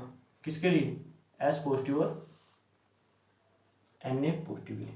तो आपको किसी भी मतलब क्वेश्चन के अंदर क्या दे रखा है, कटायन और अनायन दे रखा है, तो उसका सिर्फ चार्ज की मल्टीप्लाई करके देख लेनी। अगर नेगेटिव आती है तो ग्राफ नीचे जाएगा, पॉजिटिव आती है तो ग्राफ ऊपर जाएगा। अब अगर दो ग्राफ ऊपर जा रहे हैं मेरे, तो इसमें से अगर मेरे को निकालना है कि कौन सा ग्राफ ऊपर वाला कौन सा नीचे वाला, तो क्या मैग्नीट्यूड पे डिपेंड करता है इसकी। अगर यही मैं एस पॉजिटिव और किस में ले लूं, Mg2 पॉजिटिव में ले लूं, तो क्या हो जाएगा 2 और 1, इसका जो आया था वो Z पॉजिटिव, 1 और 1 1 हो गया था इसका 1 और इसका 2 है, 1 और 2 2 हो जाएगा। तो इसकी वैल्यू कम है और इसकी वैल्यू ज्यादा है। इसकी वैल्यू अगर ज्यादा है, पॉजिटिव में ज्यादा है, तो ये किसका हो जाएगा, एस पॉजिटिव और Mg2 पॉजिटिव हो जाएगा। तो जितना मैग्नीट्यूड बढ़ता जाएगा उतना ऊपर जाता जाएगा, मैग्नीट्यूड कम होता है उतना नीचे जाता जाएगा। और अगर मेरी वैल्यू इनकी 0 होगी, इनको मल्टीप्लाई करने के बाद, जैसे कोई न्यूट्रल दे रखा हो मेरे को, एस पॉजिटिव के साथ क्या न्यूट्रल दे रखा है, कुछ भी जैसे आर्गन दे रखी है, उस टाइम क्या है, 0 चार्ज है, तो क्या हो जाएगा, 0 हो जाएगा। ये वैल्यू क्या हो जाएगी, नेचुरल के अपॉन के नोट की वैल्यू क्या हो जाएगी, 0 हो जाएगी। यहाँ पे 0 हो जाएगा, ये 0 हो जाएगी, तो की वैल्यू है यहाँ पे आ जाएगी इस लाइन के ऊपर। तो ऐसे आपको पता होना चाहिए ग्राफ किस किस के बीच में बढ़ेगा, उसका मैग्नीट्यूड कितना है कि वो ग्राफ कितना ऊपर जाएगा कितना नीचे आएगा, वो हम इससे पता करते हैं।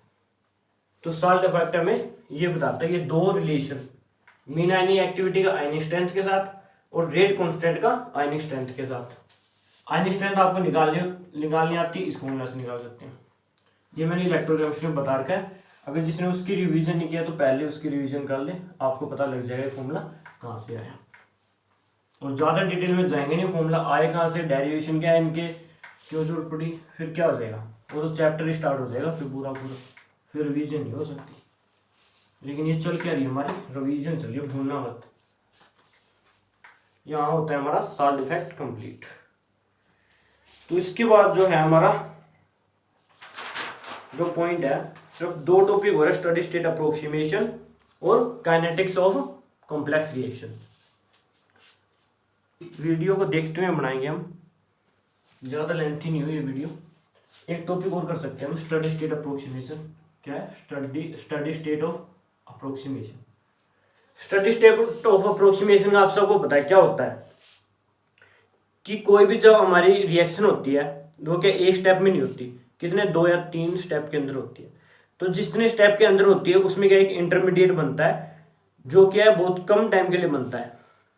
तो उस जो इंटरमीडिएट बना है उसका रेट ऑफ फॉर्मेशन किसके इक्वल हो जाता है? रेट ऑफ डिफॉर्मेशन के इक्वल हो जाता है।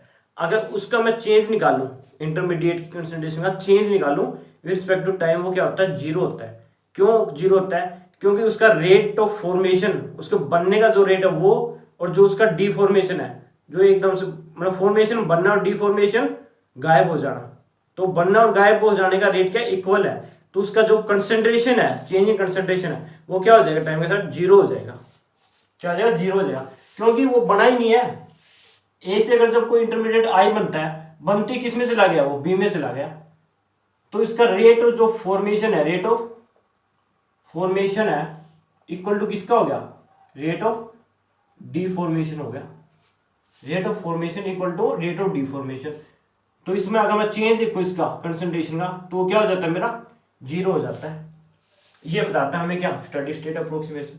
स्टडी स्टेट अप्रोक्सीमेशन इंटरमीडिएट के बारे में बताता है, जो रिएक्शन के बीच में जो इंटरमीडिएट बनता है उसका क्या इफेक्ट है, उसका इफेक्ट कैसे पड़ता है उसके रेट के ऊपर, वो बताता है मैं स्टडी स्टेट अप्रोक्सीमेशन। तो वही बता दिया, बहुत कम टाइम के लिए बनता है, जितना बड़ा उतना ही आगे वो दोबारा बढ़ गया, मतलब उससे कुछ और चीज बन गई। बना मतलब बनना, ये कह सकते हैं नहीं, बनना इज इक्वल टू गायब होना। बनना और गायब होना इक्वल है कि बना और गायब हो गया, बना और गायब हो गया, तो दिखेगा ही नहीं, उसका रेट क्या हो जाएगा? 0 हो जाएगा अगर मैं निकालूं टाइम के साथ। तो ये चीज पता करनी थी अपने को बस। इसके अंदर हम ये देखना है क्वेश्चन कैसे आते हैं। जैसे आपको एक रिएक्शन दे रखी है, A + C से क्या बन रहा है? मेरा डी प्रोडक्ट बन रहा है। ये क्या है? मेन रिएक्शन दे रखी है आपको, मेन रिएक्शन। और ये क्या है? स्टेप्स दे रखे हैं। फर्स्ट स्टेप क्या है मेरा? A से B, A से B, K1 K2, A से B जा रहा है और B से क्या जा रहा है मेरा? D जा रहा है। B से क्या जा रहा है मेरा? B जा रहा है, B C + B से, ये दे रखा है। और ये क्या मेरा? स्लो स्टेप है, slow step.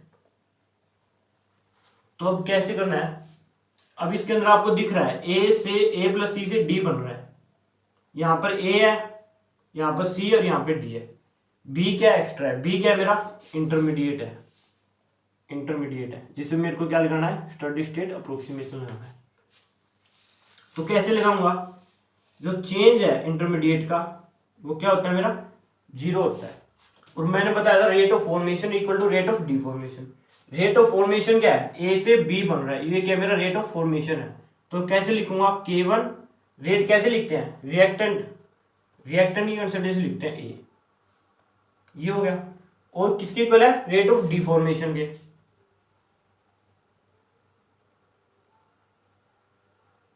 Rate of deformation क्या है? B से वापस A बन रहा है, इस बार क्या रिएक्टेंट B है, तो क्या लिखूंगा? B लिखूंगा। उसके बाद फिर B से क्या D बन रहा है, फिर क्या है? रेट ऑफ डिफॉर्मेशन है, क्या लिखूंगा? ये मेरा K3 है, K3 C और D। रेट ऑफ डिफॉर्मेशन क्या इक्वल हो गया? फॉर्मेशन और डिफॉर्मेशन इक्वल हो गया, और इक्वल टू में क्या हो जाएगा? 0। अगर इसको मैं इस साइड ले आऊँ तो क्या हो जाएगा मेरा? माइनस का हो जाएगा, K2 B माइनस का K3 C और D, और इक्वल टू क्या हो जाएगा? 0।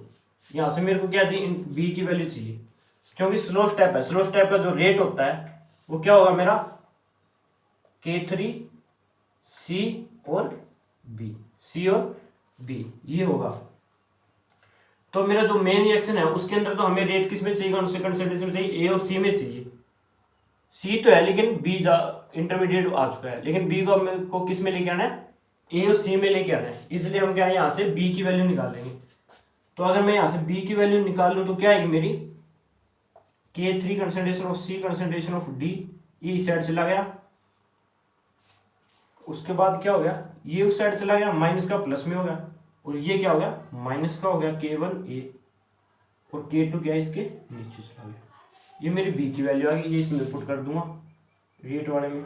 K3 सी, बी की वैल्यू क्या होगी मेरी, ए K3 है, K3 का स्क्वायर, सी का स्क्वायर, डी माइनस में K1 K3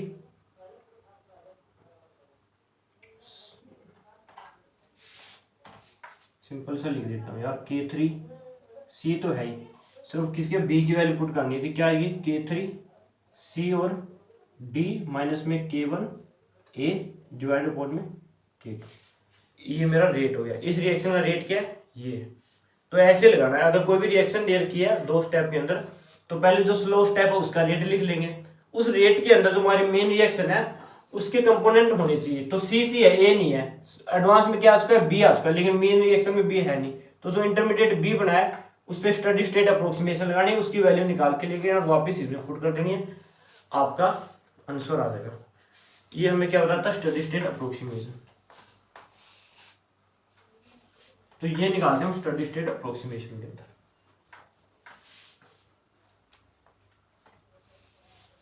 ठीक है भाई, ऐसे निकालते हैं। जैसे आपको एक मैं क्वेश्चन करके दिखाता हूं। मैंने क्या है, मेन रिएक्शन है O3 से, ये कांस्टेंट K है, उससे क्या बन रहा है मेरा K1 और K2 है, वापिस आने में उससे बन रहा है मेरा O2 और प्लस में O, और फिर उसी O से O3 में मिक्स होकर जिसका रेट क्या है K3 है, तो किस में जा रहा है वो O2 में जा रहा है। तो मेरे को इस रिएक्शन का क्या लिखना है, रेट कांस्टेंट लिखना है। तो मेरे को पता है स्लो स्टेप है, इसका रेट क्या होगा मेरा K3 O3 और O। इस बार क्या इंटरमीडिएट क्या है मेरा O है, तो वही O के ऊपर क्या लगाऊंगा, स्टडी स्टेट अप्रोक्सीमेशन लगाऊंगा। क्या बनेगा, यहाँ से कर रहा हूँ मैं, आपको पता होना चाहिए कैसे आप स्लो मोशन के अंदर देख सकते हो, वापस जो मैंने बताया था वो देख सकते हो। तो O के ऊपर लगाऊंगा, रेट ऑफ फॉर्मेशन है होगा K1 है, तो क्या हो जाएगा O3 हो जाएगा। इस बार इस साइड जाऊंगा, K2 है, डिफॉर्मेशन है, माइनस में होएगा K2 होगा। इस बार रिएक्टेंट O2 है और O है, और फिर क्या है K3 है, K3 के अंदर क्या है डिफॉर्मेशन और माइनस का K3 O और O3 और इज इक्वल टू में 0। अब यहाँ से सिर्फ आपको क्या है इस O की वैल्यू निकालनी है और क्या डायरेक्ट इसमें पुट कर देनी है, और आपका जो है रेट आ जाएगा। ये आपको करके देखना है, जो रेट क्या आएगा आपका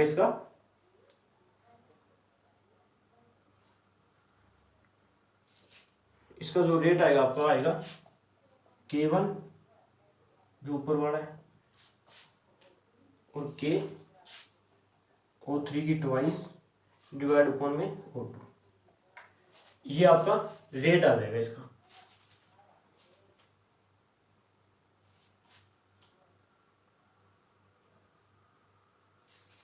ये क्या इसका रेट आ जाएगा आपका, ये आपको करके देखना है।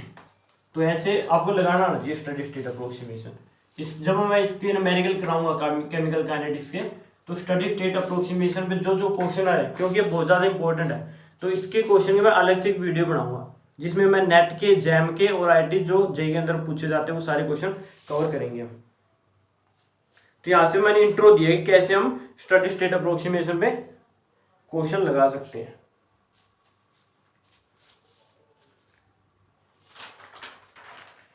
तो इसी के साथ हमारा जो नेक्स्ट टॉपिक है वो क्या है, हमारा काइनेटिक ऑफ कॉन्जुगेटिव रिएक्शन है।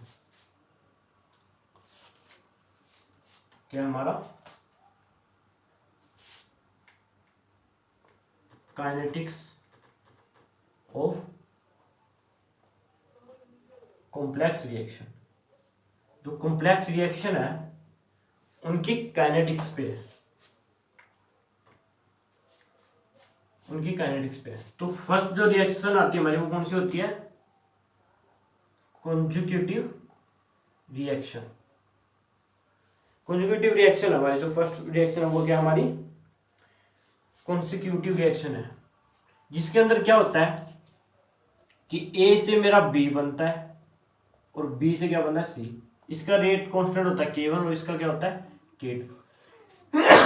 सॉरी, ए से क्या होता है? बी और बी से क्या होता है? सी। सेम उसी तरह जो हमने क्या है नॉर्मल रिएक्शन पढ़ी थी, elementary reaction, zero order, first order, second order, उनके जो रेट एक्सप्रेशन थे उसी तरह इनके है। इसके अंदर क्या है, हमें बी और सी की क्या है कंसंट्रेशन पता होनी चाहिए पहले तो, और क्या है जो ए है हमारी उसकी कंसंट्रेशन पता होनी चाहिए। इनिशियल कंसंट्रेशन क्या है? ए नोट है, T equal to zero time पे, टी इक्वल टू जीरो पे। जब रिएक्शन स्टार्ट होती है तो ये क्या है ए बच जाती है और ये कुछ भी कंसंट्रेशन ऑफ बी और कंसंट्रेशन ऑफ सी ये आ जाती है T equal to T dash पे। तो मेरे को ये निकालनी है पहले तो कि कंसंट्रेशन ऑफ ए कितनी रिमेनिंग है। ये क्या होती है मेरी? ए नोट ई की पावर माइनस K1 टी, ये होती है। एक तो आपको ये याद रखना है, ए की आगे बची कंसंट्रेशन। उसके बाद क्या निकालनी है मेरे को? बी की कंसंट्रेशन निकालनी है। वो क्या होती है? इनिशियल कंसंट्रेशन और क्या है? Rate constant K1 divide upon में K2 माइनस K1 ई की पावर माइनस में K1 टी माइनस में ई की पावर माइनस में K2 टी। टी टाइम है ये वाला, और K1 और K2 क्या है? रेट कांस्टेंट है, इनिशियल कंसंट्रेशन है। यहां से क्या आ जाएगी मेरी? बी की कंसंट्रेशन आ जाएगी। अब मेरे को सी की कंसंट्रेशन निकालनी है, तो कैसे निकालूंगा? कंसंट्रेशन इनिशियल कितनी थी मेरी? ए नोट थी, ए नोट इनिशियल कंसंट्रेशन थी, उसमें से बी की कंसंट्रेशन माइनस कर दूंगा और किसकी? ए की कंसंट्रेशन माइनस कर दूंगा, तो किसकी आ जाएगी? सी की। सी की आ जाएगी क्योंकि मेरे पास क्या है, मान लो ए नोट क्या है मेरे पास 100 है, और उसमें से क्या है बी कितनी है मेरे पास? मान लो 50 है, और बची हुई कंसंट्रेशन कितनी है मेरे पास?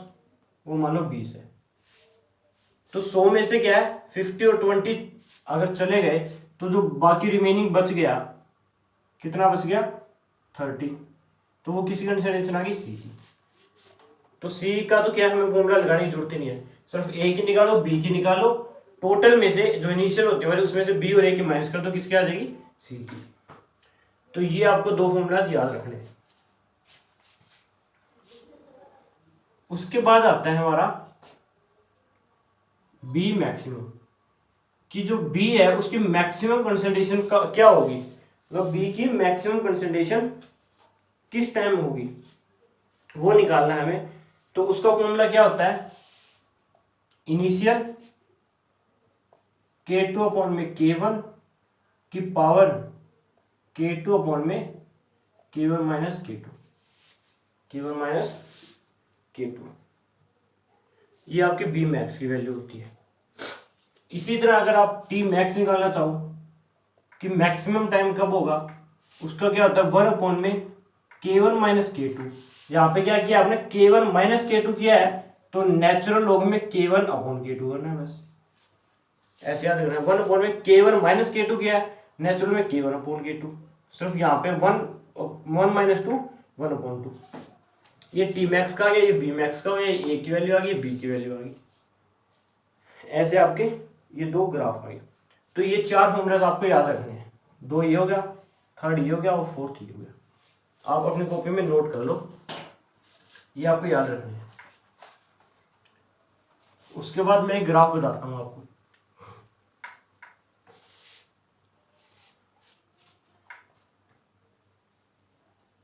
ये ग्राफ है मेरा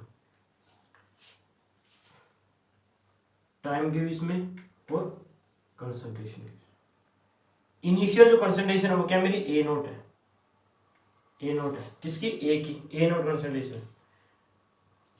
तो क्या कहूंगा टाइम के साथ केस लूंगा मैं क्या, जब मेरा K1 किसके इक्वल होगा, K2 के इक्वल होगा। तो उस टाइम जो मेरा ग्राफ बनेगा वो ग्राफ कैसा बनेगा वो बताना आपको, जब K1 क्या है, K2 के इक्वल है। तो उस टाइम क्या ए की कंसंट्रेशन तो क्या होती है, डिक्रीज होती है, ठीक है, और बी की बढ़ती है और सी की भी बढ़ती है। ये ग्राफ इसका है जब K1 इक्वल टू K2 है। जब मैं क्या कर दूं, मेरा K1 क्या है, बहुत बहुत बड़ा है K2 से, K1 बड़ा है K2 से, तो इसका मीनिंग क्या है, K1 का रेट बहुत ज्यादा है, K2 का रेट बहुत कम है। तो जैसे ए नोट कंसंट्रेशन है मेरी, वो क्या होगी, फास्टली डिक्रीज होगी, और बी की कंसंट्रेशन फास्ट इंक्रीज होगी। लेकिन K2 की कंसंट्रेशन क्या होगी मेरी, ये बी है मेरा, ये ए है, और सी की कंसंट्रेशन क्या होगी, बहुत कम होगी। क्यों, क्योंकि रेट क्या बहुत कम है, रेट क्या मेरा बहुत कम है। तो रेट क्या बहुत कम है, तो इसका मीनिंग सी की कंसंट्रेशन तो बनेगी नहीं, वो जब बी बन जाएगा कंप्लीट उसके बाद सी बनना स्टार्ट होगा। क्या है, सी बनना स्टार्ट हो, कैसे, क्योंकि अगर ये मेरे पास 100 है, K1 K2 से ज्यादा है, तो 100 में से क्या यहाँ पर 70 आ चुके हैं, 70 आ चुके हैं, बट 70 में से सी के पास कितने जाएंगे, 2 3 या फिर 5, इतने नंबर जाएंगे, सब इतने मोल जाएंगे, क्योंकि रेट बहुत कम है, ये बहुत फास्ट बन रहा है, ये बहुत स्लो बन रहा है। तो जैसे ही ए डिक्रीज होगी एक कंसेंट्रेशन, बी की कंसेंट्रेशन बढ़ जाएगी एकदम से, बट सी क्या धीरे धीरे बढ़ेगा। इसका रेट क्या है, इसका K1 है, इसका K2 है, लेकिन K1 क्या बहुत ज्यादा K2 से, तो ये आएगी इसकी कंसेंट्रेशन। ये मेरी ए की थी, ये बी की और सी की, बी और सी क्या कॉन्स्टेंटली बढ़ेंगे दोनों, क्योंकि रेट क्या दोनों का इक्वल है, कॉन्स्टेंट बढ़ेंगे, ए घटेगा, बी और सी एक साथ बढ़ेंगे। बी की इसलिए ऊपर दिखाई क्योंकि पहले बी बढ़ रहा है, उसके बाद सी बढ़ेगा। तो ग्राफ आपसे ऐसे पूछ सकता है कि ये ग्राफ में K1 बढ़ा हुआ है, K2 बढ़ा हुआ है, या फिर K1 बढ़ा है तो K2 से, तब ग्राफ क्या बढ़ेगा। और जब मेरा K2 बढ़ा हो K1 से, K2 क्या हो बहुत बड़ा हो K1 से, उस टाइम क्या होगा मेरा, ए की कंसेंट्रेशन तो वही है, डिक्रीज होगी, ए की कंसेंट्रेशन डिक्रीज होगी मेरे पास, बट इस बार क्या होगा मेरा, ए की कंसेंट्रेशन पहले तो क्या था, रेट K1 ज्यादा इसलिए एकदम से घटेगी, इस बार क्या है, ए की कंसेंट्रेशन बहुत स्लो स्लो घटेगी, बहुत कम घटेगी, क्यों, K1 क्या है बहुत कम है, रेट क्या है K1 का बहुत कम है, और बी की कंसेंट्रेशन क्या होगी, बहुत धीरे धीरे बढ़ेगी, बट K2 क्या है इस बार बहुत ज्यादा है। तो जैसे ही बी बनेगा, जैसे ही बी बनेगा उसे एकदम से सी बढ़ जाएगा, सी की कंसेंट्रेशन क्या हो जाएगी, इस बार बढ़ जाएगी। आई होप सो आपको ये समझ आया होगा कैसे कर रहा हूं मैं, क्या इसको समझना है बस। K2 क्या है, बड़ा है K1 से, K1 बहुत स्लो है, तो जैसे ही 100 में से क्या है बहुत कम, मान लो 5 से 10 मोल बी बना मेरे पास, तो इस बार पहले तो क्या 100 से 70 बना रहा, एक की एकदम से घटी थी और बी की एकदम से बढ़ गई थी, 70 बने थे, क्योंकि ये तो 70 बन गए थे एकदम से, और इसके 100 में से 70 से ले गए थे, कितने आ गए थे, 30 बच गए थे। उस 70 में से इसके पास कितने बने थे, सिर्फ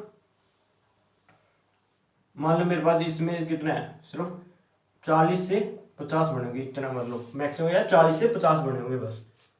इस बार क्या होगा, 100 में से इसके पास कितने हैं, मान लो 30 से 40 गए हैं, इसके पास कितने, बी के पास कितने 30 से 40 गए, बट जितने 30 से 40 गए हैं वो क्या है एकदम से किसमें कन्वर्ट हो जाएंगे, सी में, तो ये तो बनेगा ही नहीं, क्या बनेगा 30 से 40 ये बन जाएगा एकदम, एकदम से क्या सी बनेगा, ये याद रखना आपको। इस बार बी कम होगा क्यों, रेट कांस्टेंट K1 कम है K2, तो आपको सिर्फ इतना याद रखना है, जिसका भी रेट कांस्टेंट बड़ा है उसकी कंसेंट्रेशन एकदम से इंक्रीज करेगी। यहाँ पे K1 का बड़ा है तो कंसेंट्रेशन बी की एकदम से इंक्रीज होगी, यहाँ पर K2 का बड़ा है तो कंसेंट्रेशन किसकी, सी की एकदम से बढ़ेगी, बी की कम होगी इसमें सी की कम होगी, बस ये याद रखना है। जिसका रेट कांस्टेंट बढ़ा उसकी कंसेंट्रेशन बढ़ेगी, दूसरे की घटेगी।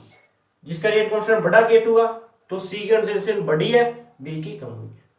उसी के साथ ए का बता दें क्योंकि इसमें रेट कम है तो ये धीरे धीरे कम होगा, बट इसमें रेट क्या ज़्यादा केवन का, तो एकदम से डिक्रीज होगा। ये बात है किसकी, कॉन्जुगेटिव रिएक्शन की। इसके बाद क्या आती है हमारी, सेकंड नंबर पे क्या आती है, parallel reaction. Parallel reaction, parallel का मीनिंग क्या है कि पैरेलल में चलेगी, ए से क्या है बी भी बनेगा और ए से सी भी बनेगा, पैरेलल में चलेगी। इसका रेट क्या है K1 है, इसका रेट क्या है K2 है, पैरेलल चल रही है। तो इस बार क्या है भाई, इनिशियल कंसंट्रेशन क्या है A0 है, t इक्वल टू 0 टाइम पे। जब t equal to t time हो जाएगा t डैश, उस टाइम क्या कंसंट्रेशन A बच जाएगी। तो भैया A की कंसंट्रेशन क्या होगी मेरी, A0 e की पावर माइनस में, पिछली बार क्या था A से B से C जा रहा K1 था, तो जो इसकी कंसंट्रेशन बची हुई उसको कौन इफेक्ट कर रहा था, सिर्फ ओनली K1 कर रहा था। बट इस बार कौन है, A से B भी बन रहा है और C भी सेम चल रही है पैरेलल, तो K1 भी करेगा K2 भी करेगा। तो इस बार जो आएगा ऊपर वो K1 प्लस K2 आएगा। इसमें क्या आएगा, A0 e की माइनस K1t आएगा, क्योंकि सिर्फ एक रेट कॉन्स्टेंट इफेक्ट कर रहा है। इसको K2 तो किसको कर रहा है, B की कंसंट्रेशन को इफेक्ट कर रहा है, बट A की को B भी कर रहा है C भी, एक साथ बन रहे हैं, तो K1 K2 दोनों करेंगे। तो इसका फॉर्मूला ये होगा। इसी तरह B का फॉर्मूला क्या होगा इस बार, वही rate constant of B K1 initial concentration divide upon में K1 plus K2 1 minus e की पावर माइनस में K1 प्लस में K2 t, ये होगा। ये किसकी, B की। अगर C की निकालनी चाहूं तो सेम वही, इसमें K1 था, इसमें क्या हो जाएगा K2 initial concentration K1 plus K2, बाकी सेम बिल्कुल, 1 माइनस e की माइनस में K1 प्लस K2 t। सिर्फ क्या रखना है, अगर B की निकालूंगा तो K1 से मल्टीप्लाई, C की निकालूंगा तो K2 से, बाकी मेरा क्या हो जाएगा, सेम हो जाएगा बिल्कुल। तो इस तरह आपको ये तीन फॉर्मूले याद रखने हैं, एक ही, दूसरा और तीसरा, ये फॉर्मूले तीन आपको याद रखने हैं, जिसे पैरेलल रिएक्शन होता है। और जिस पे क्वेश्चन आते हैं पैरेलल रिएक्शन पे, एक पॉइंट आपको ये पता होना चाहिए कि concentration of B divide upon में कंसंट्रेशन ऑफ C किसके इक्वल होता है, रेट कांस्टेंट K1 और K2। ये इंपॉर्टेंट है। कंसंट्रेशन B जितना बड़ा, concentration C K1 upon K2, B upon C K1 upon K2, B upon C K1 upon K2, B upon C K1 upon K2। ये आपको पता होना चाहिए कि K1 और K2 दे रखा है, C की कंसंट्रेशन दे रखी है, तो आपको सीधा फॉर्मूला नहीं लगाना वो पीछे वाला, आपको ये सिर्फ डाल के यहीं से करना है। एक सेकंड में क्वेश्चन आपको सिर्फ 1 मिनट लगेगी बिल्कुल, अगर ज़्यादा मतलब न्यूमेरिकल वैल्यू कुछ डिफिकल्ट दे रखी हो, नहीं तो बस 30 सेकंड के अंदर 20 सेकंड में हो जाएगा क्वेश्चन। एक ये पता होना चाहिए आपको, और इसके अंदर क्या पता होना चाहिए, बी और सी आ गया। उसके बाद क्या, परसेंटेज, परसेंटेज ऑफ बी, या मतलब यील्ड, कि बी की यील्ड कितनी है। ए नोट लिया था मैंने, ये कंसंट्रेशन ऑफ किसकी होगी मेरी, सी की हुई, मतलब एक्स मान लो, सी कंसंट्रेशन एक्स है, बी की मेरी वाई बनी, कब, जब ए बचा। तो बी की परसेंटेज कैसे निकालूंगा, रेट कांस्टेंट ऑफ बी का डिवाइड अपॉन में टोटल रेट कांस्टेंट, कि टोटल रेट कांस्टेंट क्या है मेरा, K1 और K2 है, तो टोटल रेट कांस्टेंट में से इसका रेट कांस्टेंट कितना है, तो किस क्या आ जाएगी मेरी, यील्ड आ जाएगी बी की। इसी तरह यील्ड अगर मेरे परसेंटेज सी निकालनी है तो वो क्या हो जाएगी मेरी, K2 का रेट डिवाइड अपॉन में टोटल रेट। एक आपको ये पता होना चाहिए, इस पे क्वेश्चन आता है, वेरी इंपॉर्टेंट है ये क्वेश्चन आता है। अगर मेरे को सी की यील्ड निकालनी है या परसेंटेज ऑफ सी निकालना है तो क्या होगा, टोटल में से K2 का, क्योंकि रेट कांस्टेंट K2 का है, सी का है। उसी तरह अगर बी का निकालनी है, बी की यील्ड, तो रेट कांस्टेंट बी का डिवाइड अपॉन में टोटल। एक आपको ये याद रखना है। तो इसके अंदर हमारे क्या हो गए, 3 से 4 फॉर्मूला होंगे जो आपको याद रखने हैं सिर्फ। और इसके बाद हमारा जो थर्ड आता है वो क्या है, हमारी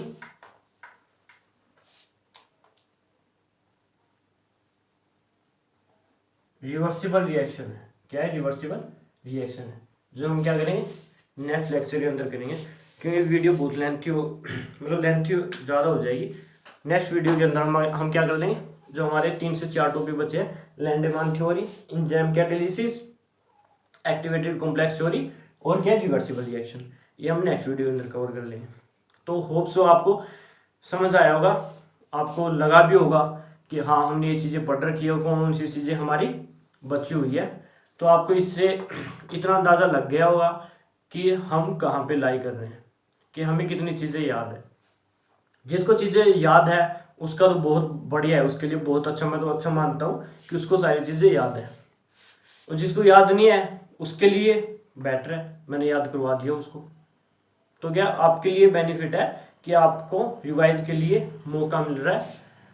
तो आप इस चैनल को लाइक करें आपको अगर वीडियो अच्छी लगी हो, और शेयर एंड सब्सक्राइब करें। मेरे को मोटिवेट मिलेगा, नए नए वीडियोज़ लेके आऊँगा आपके लिए, आपका भी फायदा होगा, आपको भी सीखने को मिलेगा, और मेरे को तो सीखने को मिलेगा, ये ऑब्वियसली सीखने को मिलेगा, क्योंकि सिखाने वाले को ज़्यादा सीखने को मिलता है। लेकिन आपको और भी ज़्यादा सीखने को मिलेगा अगर आप ध्यान से ये चीज़ें पढ़ोगे। तो मैंने मैक्सिमम से मैक्सिमम चीज़ें कवर करने की कोशिश की है। ऐसे ही हम बने रहेंगे और नेक्स्ट वीडियो के अंदर मिलेंगे। इसी के लिए आपको अलविदा, मिलते हैं नेक्स्ट वीडियो में। Thank you.